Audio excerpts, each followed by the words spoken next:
Dear church, let's talk about evangelism.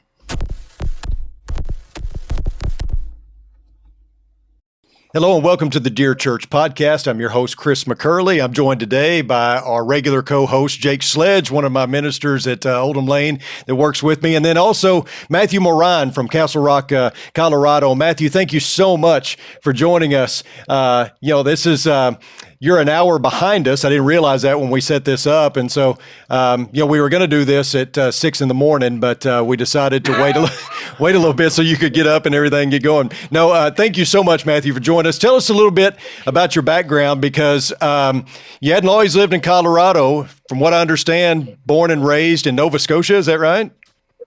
Yeah. So I grew up in Nova Scotia, Canada as a heathen. I didn't go to church or anything. And then when I was about 20, I became a Christian. In fact, I was actually baptized in Texas. Yes, great state of Texas. Oh, yeah. And that means everybody says I'm going to be up at the front of the line to go into heaven. There you go. And you tell us a little bit about, your work there in Colorado. I know that you've been there for a few years now. I also know that you are an avid mountain climber, right? And so that's really inspired a lot of your sermons, a lot of your writings. Tell us a little bit about that. Well, when I moved to Castle Rock, Colorado about 11 years ago now, so I've been here 11 years, I got thinking I should go climb one of these 14,000-foot mountains. So I went and did that, got kind of hooked on it, and then I had to go climb all of them, and there's about 58 of them, and about 3,000 people in the world have kind of accomplished that feat. And so wait a minute, you've done all 58 of them? Yes. Oh, yes. Wow. Wow. Yeah.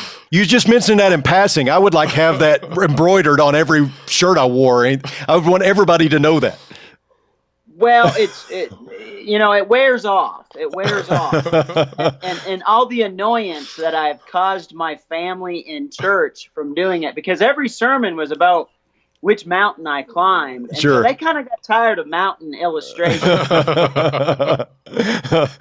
And tell us a little bit about your family, Matthew. I know you've got a son that plays tennis, because we've talked about that many times with me having a son that plays tennis as well. Yeah. That's kind of how we connected. It is, yeah. And so I have a daughter who's 14, and she plays tennis, and she'll be playing on the high school team. And then my son, who's 12, and he plays tennis. And then I have a beautiful wife, and we've been married now for about 18 years. Fantastic. And I know you're doing a great work there in Castle Rock. We hear good things. I know that you're, a sought-after speaker, and especially, here recently with some books that you've written. And I really want to get into that today for the time that we have, and talking a little bit about evangelism. And I know that you've talked about what you dub as natural evangelism. And I want to talk a little bit about that. And I want to start with this. I mean, why do you think it is that the number one responsibility for the church is usually one of the most neglected responsibilities of the church? Because it's not easy. Yeah, okay. Good answer. Yeah. If you look in let me give you a little background about why I wrote that book and why I care about this topic. Yes. Growing up in Canada, I didn't see a lot of Christian people at all. And then I come down to America, and I'm all passionate about sharing the gospel, because if I get into something, I can't do it halfway. Yeah. So I think everybody should share the gospel. And I remember thinking, we don't do this much. We talk about it, but we don't really do it. Right. And so then I went to school forever, because when I graduated from high school, I graduated with a 51.5 average. Now, wow. In Canada, you can get away with 51.5 average. My biggest regret was that 1.5 of extra work I did. And then, so I went to college, and I wrote my dissertation on how do churches get into the community. Okay. Because we do a lot of huddling and cuddling, but we don't do a lot of outreach. Yeah. How do we do that in today's world? And so it's been a question that has kind of held my attention ever since I've been a Christian, and I wanted to try to really talk about that in the book, Natural Evangelism. Yeah, so what's the basic premise of the book? I mean, I know we've looked through it and everything, but I want to know from your eyes, what do you see? What is the basic premise of natural evangelism? Share your story, don't sell a product. Oh, wow. Okay. So go into detail about that because I know what you mean. And I know you talked about your story in the book and how that's a selling point and how that all of us have a story about how we came to Christ and using that as the springboard, right? Yeah, I think in today's culture, and if you look at some of the methodology that we used to use in the church, and I'm not really putting that down. I think anything people will do to be evangelistic is a good thing. Sure. And let God handle how that flows out. Yeah. So I don't want everyone to put down what we did in the past, but I think in today's world, the best way to connect is through just sharing your story, because as soon as I get the sense that this is an evangelistic sales product or Right. I'm trying to convince you of something, I'm just turned off. Yeah. Like I'm done with it. Nobody wants to have a telemarketer call them. Nobody wants a door knocker coming to them. They want it to be legitimate, and we share what God has done in our life, and hopefully that creates interest for their lives. Yeah, and talk a little bit about, because your world is different than my world. You know, here in Texas, in Abilene, Texas, we're not just in the Bible Belt, we're on the buckle of the Bible Belt. You know, there is 38 or so churches of Christ just right here in Abilene. And, you know, there's a church on every corner. Everyone here just about has some sort of spiritual background. Not so in Nova Scotia, and maybe even a little more difficult in Colorado. So talk a little bit about how this resonates in those places. I think it resonates well because this is the greatest place to be if you're an evangelist. And one of the reasons I wanted to move to Colorado was to almost get out of the Bible Belt, because I think even the Bible Belt's going to turn into what Colorado looks like today. Yeah. Okay. Where the average person doesn't go to church, the average person doesn't care. There's a little bit of that's nice, leave me alone about it approach. Yeah. Right. But I think the spiritual hunger is everywhere. And no matter where you are in your life, you still want spirituality. You still want something that's bigger than yourself. Yeah, I think so. Absolutely. You know, it's interesting because when you talk about evangelism, you know, we know the Great Commission. We know that it's something that we are to engage in. We know it's the number one responsibility of the church. Do you think that we're missing the boat a little bit, maybe a lot, when it comes to the church? Do you think that we've maybe programmed ourselves out of evangelism, that we've got so many activities and so many programs, and that we're spinning all these plates that we don't even have time for what's most important?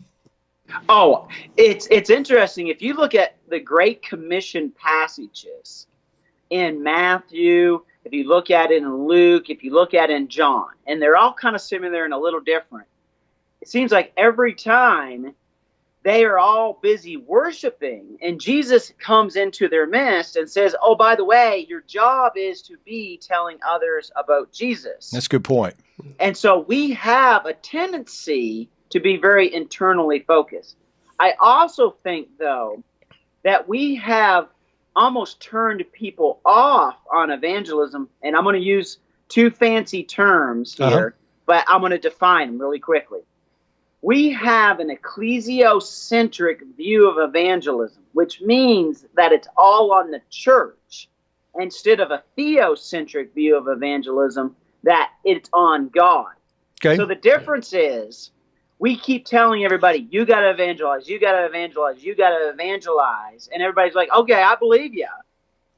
But we need to believe that God is an evangelist, and when we evangelize, we actually join God. We have the greatest partner in evangelism, and God is already out there doing it. The question is, will the church join him in that task? Yeah, that's a really good point, because I like that, you know, as you were talking there, I was thinking partnership, and that's exactly the word that you used, that when we obey the gospel, we're partnering with God in his great mission. And I think that's often overlooked, because I think what we see today is churches for the consumer. It's for, it's for me. It's me focused. It's all about me, cater to me, tailor things to me, when this isn't about you as much as it's about the mission, about the gospel, about Jesus and preaching that to others, and the hope that you can bring them to Christ as well. And so, I mean, I think that's a valid point that we all need to consider, is that this is a covenant relationship, and that we're joining with God in His great rescue effort. And we're going to be incredibly successful because we are joining God in evangelism. He says that the problem isn't that the lost will not come. The problem is, will the saved go? Right. He talks about that passage in the fields are white unto harvest. Pray for more workers. Right. He doesn't say pray for the lost. He actually says pray for the saved. Gotcha. So let me put it this way, Christian. You'll get this. It'd be like us playing a doubles match in tennis. Sure. And I have Rafael Nadal on my team, and you got James. It doesn't matter what I do. No, I agree. Yeah. I don't even have to touch the ball. We're going to win. Yes. In evangelism, we will win. We will be successful when we join God in the work. Yes. You point out Luke 10:2, and he said to them, the harvest is plentiful, but the laborers are few. Therefore, pray earnestly to the Lord of the harvest to send out laborers into his harvest. And I think one of the first things that Jesus says there is, therefore, pray earnestly, is one of the missing pieces in churches. How often, just look at our public prayers. Lord, we pray for the weather. We pray for the rain, or we pray for, we'll pray for weather all day long. We'll pray for more rain all day long. We'll pray for a lot of different things. How often are we praying, send us into the harvest? How often are our elders praying that personally as a group, ministers, deacons, teachers, individual members, literally praying that prayer? Because I don't think that we do, and I think that is a key problem. And then I noticed in taking a closer look at it, you mentioned the laborers are few, but look at what that text says. Jesus says, the Lord of the harvest. So this is his harvest, and he's saying, pray that the laborers will go out into my harvest. So the problem is, we're not praying about it. His laborers won't go to his harvest. Yeah. Yeah. And man, if that doesn't convict you. It's like the supper table has been set. Yeah. Nobody wants to come and eat. Yeah. That's a good point. I think about it like this, because I didn't grow up in the church, and I read like 1 Corinthians 6, 9 through 11, and somebody had to go to them. Somebody had to. It's very rare that somebody, I mean, I'm sure it happens, but that somebody picks up a Bible on their own with no kind of preconceived notions and just starts reading through it and says, oh, I need to become a New Testament Christian in the New Testament church, and they get baptized and they become a Christian and all that. But most Christians become Christians because of other Christians, right? And that's kind of what you're saying in natural evangelism, is somebody has to go to them, and if not us, then who? Yeah. Well, and that's kind of how we think about how God works. So we have had a very linear type of concept of how the Godhead operates. You have God who sends Jesus, who sends the Spirit, who sends the church, and now it's all on the church. But it's more of a nexus relationship. Yeah. So if you look at, I think it's 1 Thessalonians 1 or 2 Thessalonians 1, in that context there, you have, as Paul's writing to them, you have God, Jesus, the Holy Spirit, and then our gospel. It takes everybody to come together in the evangelistic event. Yeah. And I think in the past, we have just put it on ourselves and says, church, do it, but we have to partner with God, and you see that in that context. I like what you talk about in the first section of your book, Preparing the Field, and you say we have to believe Christianity is important and it's what others need. And I think that's a really great point, is that we have to ask ourselves, are we even convinced? I mean, of course, Christians would say yes, but we've got to go deeper than just that first question, because I think that is a missing piece as well.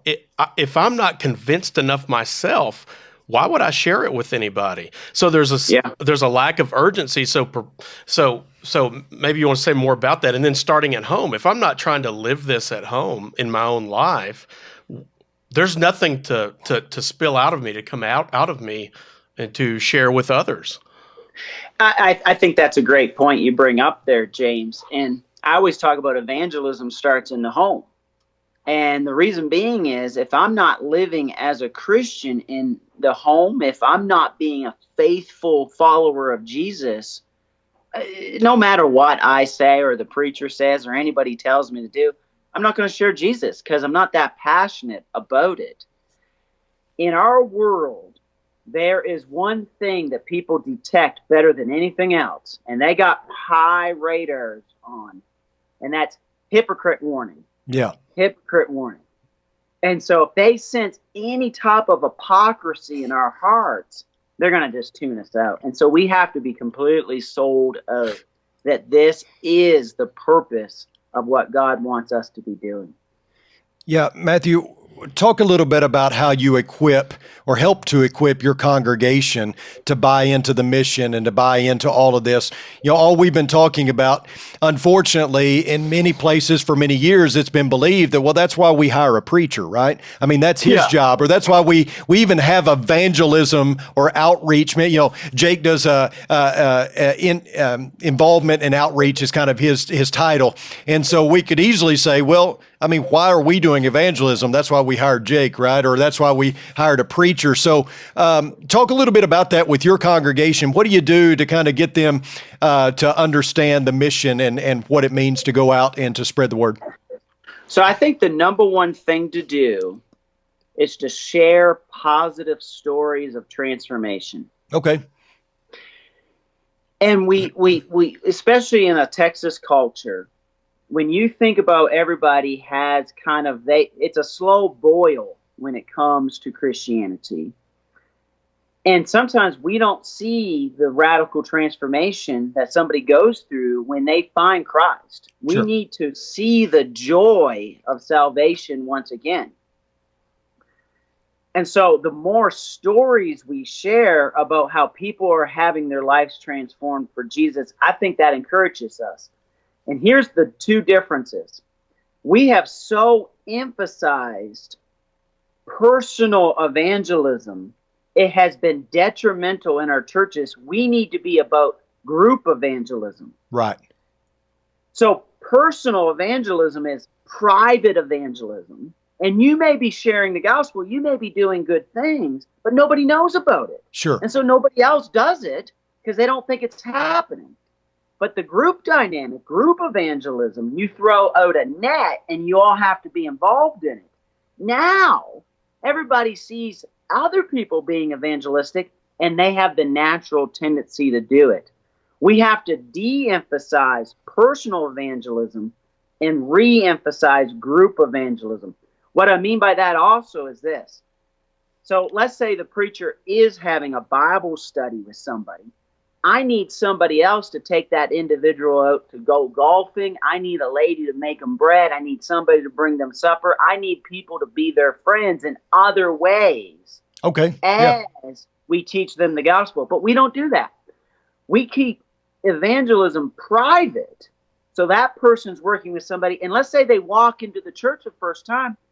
They know one person. It's super awkward. Instead of knowing a group, now they want to be there because they already have a social network involved. Or they invite them to church that Sunday and then they're sick or they're not there and then they walk in and know nobody. I mean, that's a really good point. So what you're saying is trying to involve as many people as possible. Instead of saying you all need to go and evangelize, you say, you know, I'm going to take this one on and we're going to talk and we're going to study, but I want you to help me with this. That's a good point. Yes. I like that. Yeah. Everybody can do something evangelistic. Yeah.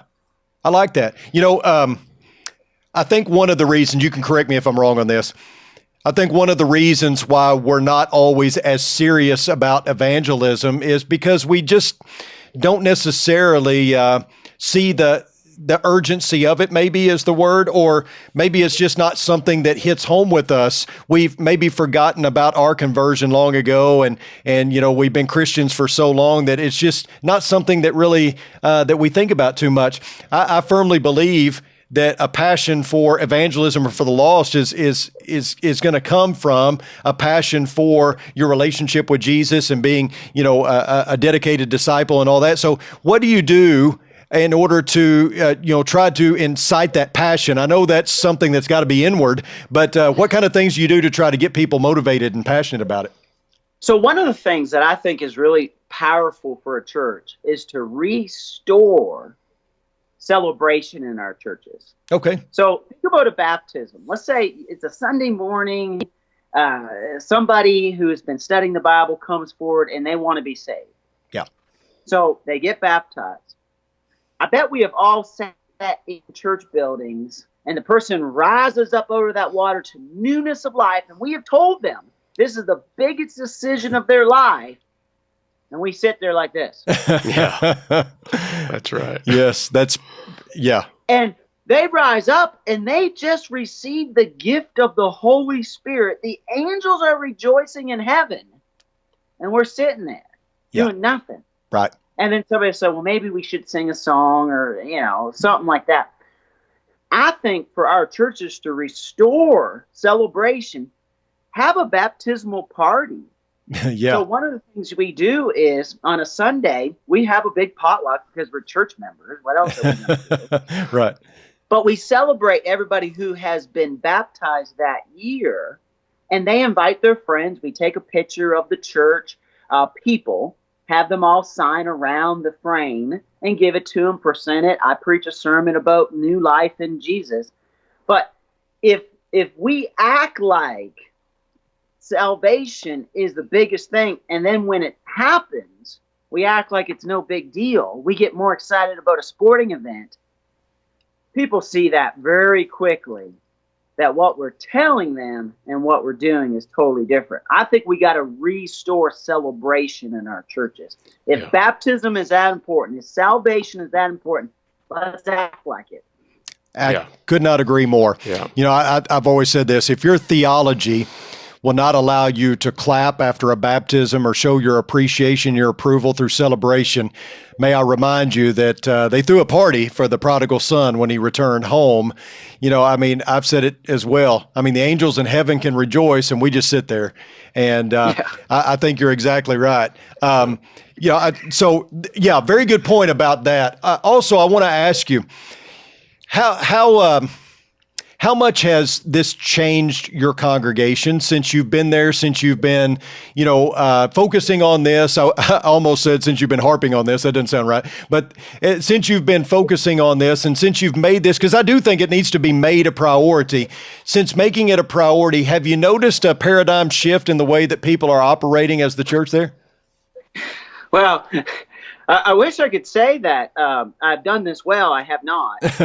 When I first got to Castle Rock, I decided to get really into this. And so I wrote my dissertation on missional. That was a big fancy word. It was popular years ago. About how we're going to get into the community and seek and save the lost. And what was funny was the church, when I first got there, probably wasn't healthy enough to grow. Okay.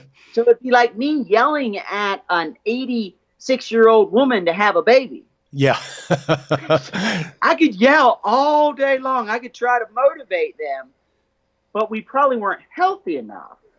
Yeah. After some years and being healthy enough, you're starting to see the congregation take off in its growth.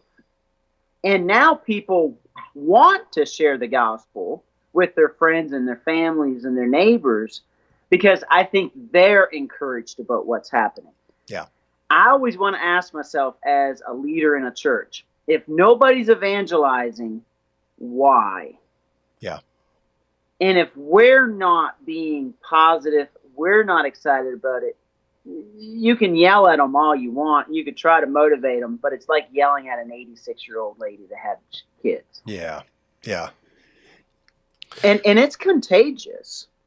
The more you do it, and the more stories of transformation, the more people get into it, because at the inherent self we're not satisfied by consumeristic Christianity.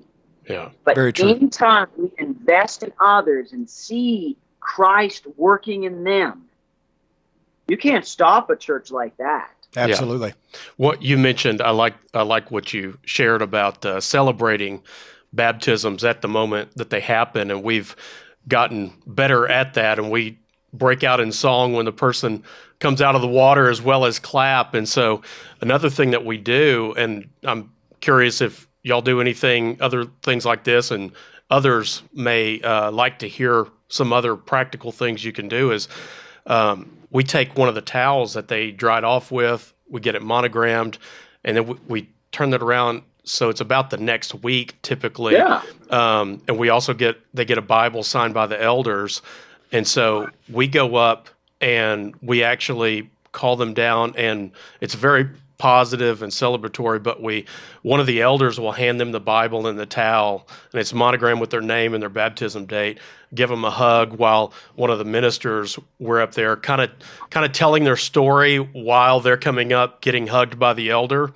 And so like recently a couple who were not Christians, a married couple, got baptized. And, so it's one thing to see the kids grow up in the church and become Christians. And of course we celebrate that and want that. But man, when it's an adult that comes from, a different church background or no background at all, and they become Christians, man, that's amazing. And so we take that opportunity to, say appropriate, stuff that you can share, but just kind of summarize their story, and so that is really exciting. And then we encourage people, do that. That's what we're here to do. If you're looking for something to do, there you go. Go do that. I love the towel idea. I never heard of that.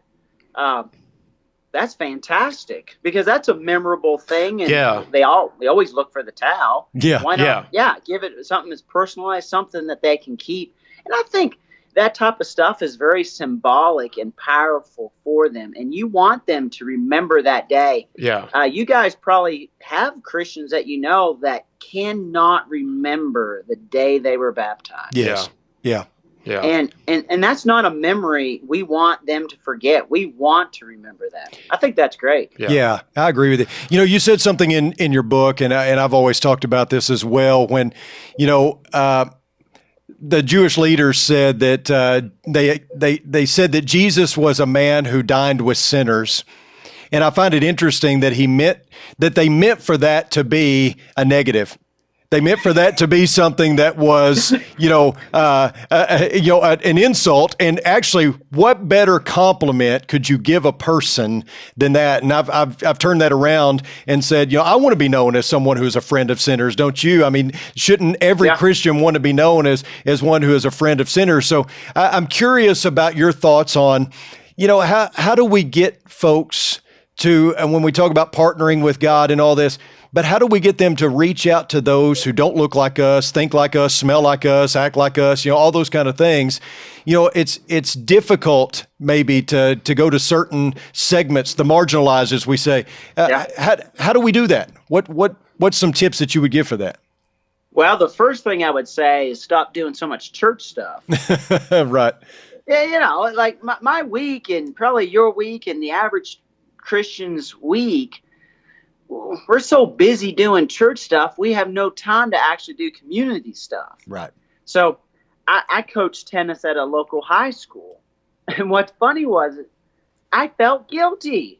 I felt like that somehow was taking away from my ministry. Right. That's craziness. That is your ministry. Yeah. I'm going to go interact with 120 people, parents and kids, and get to know them.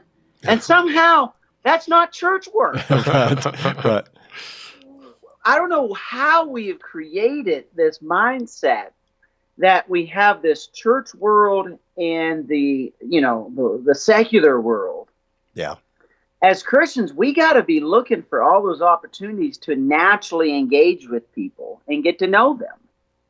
And I think we have to lower our calendars on church events and be intentional in telling people we expect you not to do another church activity. Yeah. We expect you to be involved in some community task to make a difference, to be a light, to be that leaven in the world. Yeah, great point. Yeah. Yeah, I'm a firm believer in what you said a moment ago and celebrating baptisms. And I'm a firm believer in getting outside the walls. You know, there's a time to gather and a time to scatter. And we don't have those celebrations if we're constantly worrying about maintenance and, you know, protecting what we have.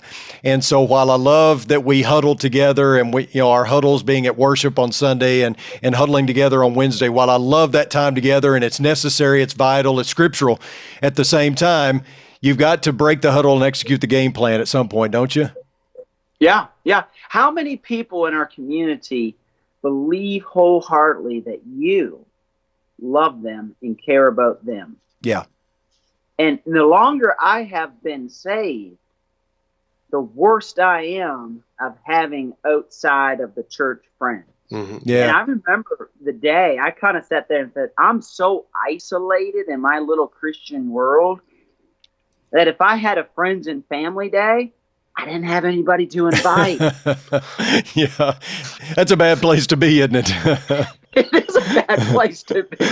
So that's a great point. So what are some practical things, like as ministers, that I think is just highlighted even more so? I mean, like we're at the max level of that. So, but there's also elders, but then the average member. You know, I mean, nowadays we hardly know the person that lives next door to us.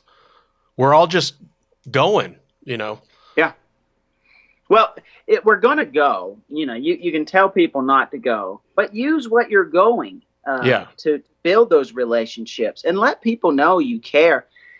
I teach people kind of the AIM approach.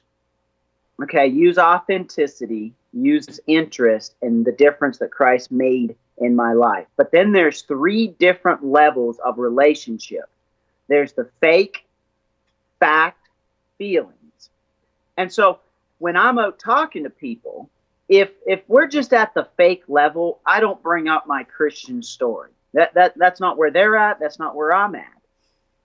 Facts, they may ask me to kind of ask me about the gospel, ask me about what I do. And that's the next level, and I'll give them some facts. But then I'm looking for feelings. If somebody's willing to share feelings with me, usually that's the sign that I can now share the gospel with them. So you have to build the relationship from the fake, how you doing today? I'm doing great. No, you're not. You just fought with your wife. Yeah. The facts is, who do you have on your fantasy team? And then the feelings is, I'm struggling at work and I'm not sure if I still want to do what I'm doing.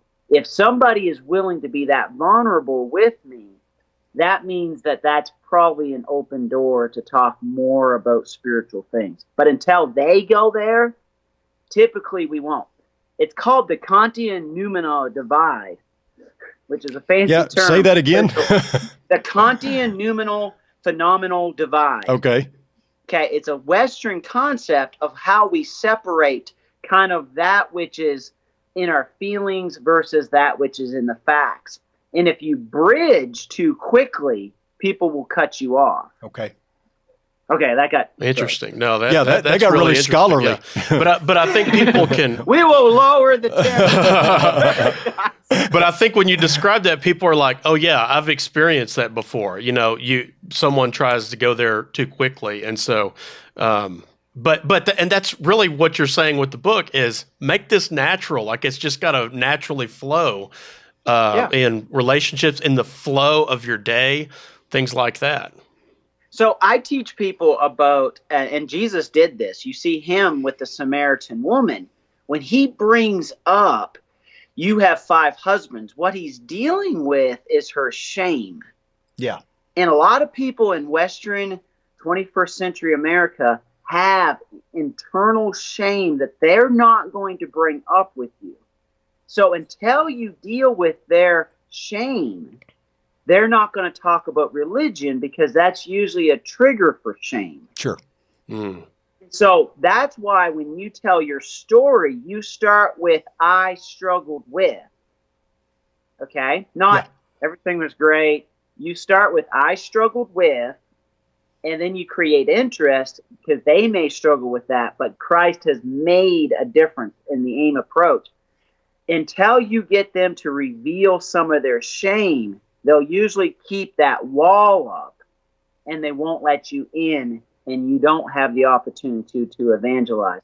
So to be good evangelists in this culture, we have to read the signs. So sometimes Christians jump in too quickly and it turns other people off. Right. But if we can read the contextual clues of the relationship, people are more vulnerable and willing to listen. Yeah, that's a good point, because I think what happens all too often is Christians think this is urgent. You know, they could go to hell tomorrow if they die. So therefore, I've got to push and push and push, and I've got to do whatever I can to take them by force to watch the Jewel Miller film strips or whatever, you know, or to sit down and force the Bible down their throat because this is urgent. And I agree with you, and I've always thought that as well. It's kind of like the invitation at the end of the sermon. You know, we encourage people to answer the invitation, and almost to the point that maybe we might make them feel guilty or that this is urgent, and maybe not even consciously or trying to, and then they come forward and they get baptized and we never see them again because we didn't make a disciple. What we did is we just prompted baptism, and the goal is not baptism. The goal is to make a disciple, which baptism is a part of that. And I think we get ourselves into trouble because we ended up just getting somebody wet when in actuality, you know, we didn't tell them to take up a cross and follow after him. Yeah, we pressured them into it. Yeah. And if we partner with God, we know God is working as well. Let him work is what you're saying. Yeah. And then we partner with him, and we can just calm ourselves and be natural about this, build these relationships. I don't like it when somebody feels like that person only reached out to them to get them wet or to get them saved. Like, It has to be genuine. Like, if you don't love that person, maybe you're not the person to reach out to. Absolutely. You know, you got to care about the people you're reaching out to, because if not, they're going to feel tricked. I don't think they're going to feel good about it. I like something you talked about in barriers to evangelism, that we don't go do evangelism, we are evangelistic. And that's that. It's just supposed to come natural with the flow. So it's not this event that we plan for and set up. It's got to just come out of us in the daily, motions and conversations, and looking for those opportunities. I mean, being proactive and looking for those opportunities, knowing that, God will connect us with people. But I do think that we kind of get in our minds that we've got to wait for this, this perfect moment. All the stars are aligned and the solar system is right here, and there's that moment. And that moment never comes. And so therefore we never do evangelism. When this isn't a romantic comedy. Yeah. Whereas we had multiple opportunities throughout the week to have some conversations with people and totally missed them, Yeah. I remember one year I said to my elders, and I said, guys, I got to be more evangelistic. And I said, I'm going to start praying for more opportunities. And that year I had more Bible studies than I ever had in like 8-9 years. Yeah. And I remember going back and talking to the elders about it. I said, guys, that was kind of weird. Like, I just said, hey, I'm going to make this as my goal. I'm going to pray about it. And then it wasn't even seemed like I was looking. They just kept coming. And God was like, if your heart's willing, I'll send them your way. Right. I mean, like, what if we be careful what you pray for, right? What if we prayed that, like Jesus said to, pray to God that he'd send laborers into the harvest? What if we did that and we were so covered up with Bible studies and opportunities to connect with people and share our faith with them that we didn't have time to plan, tons of programs that popped into everybody's head and worry about all of that stuff because like we have so many opportunities to share our faith. Wouldn't that be amazing? And that's exactly what we're supposed to be about. Yeah. Instead of fighting over the color of the pews or chairs, we should have pews or chairs. Yeah. We're like, I don't have time for this. I got another Bible Whatever. study. I've got a Bible study. Exactly. You decide. I don't care. Yeah, you decide. I've got I'm work to trying do. Save people. Yeah. I've got to be about the Father's business, right? Yeah. Yes. Matthew, thank you so much for joining us.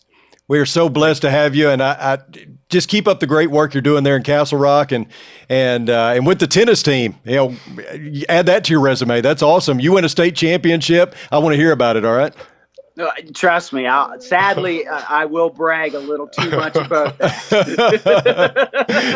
Hey, thanks again for being on here. You bet. And thank you all for watching and tuning in. Remember, you can text your questions or email your questions to chris.mccurley@rippleoflight.com. If you have a question specifically for Matthew or for Jake, we'll make sure that they get it. And spread the word about the podcast. We're on iTunes, we're on Spotify, YouTube, of course, right here on Facebook. So thank you so much for watching and tuning in. Until next time, may the Lord bless you and keep you. Sincerely, Chris.